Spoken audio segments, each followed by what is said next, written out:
се соочуваме со големи проблеми, почнувајќи од троструко намалениот буџет, од тоа што го имале претходното раководство, иако работеле во период на корона, кога и, како што знаеме, немаше толку многу настани. Значи, тогаш биле со буџет од 4,8 милиона денари, а сега сме годинава со 1.400.000.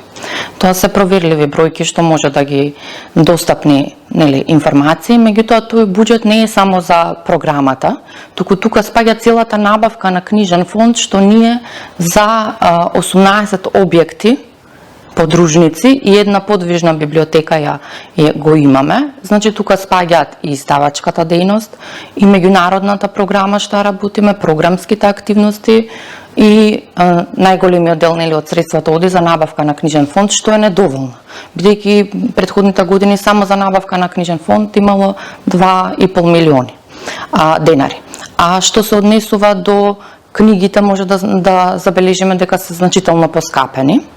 А нашите цени за услугите остануваат исти и тука доаѓа до, нели, секако многу е тешко да се издржат и при тоа да не се примети дека е тешко. Исто така сметам дека сите вакви институции кои имаат објекти постари од 50 години треба да имаат еден годишен буџет за одржување на објектите.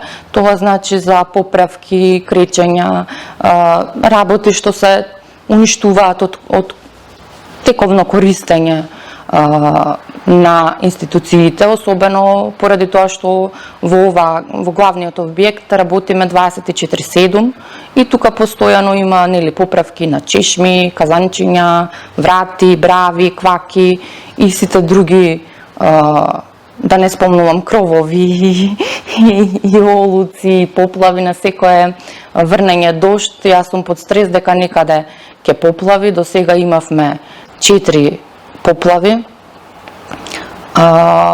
и навистина е тешко да се издржи во вакви услови, а при тоа да се има, нели, полна програма, гости од странство и да се направи некој исчекор, да се покаже, сакаме со нашата работа да покажеме како може да се работи.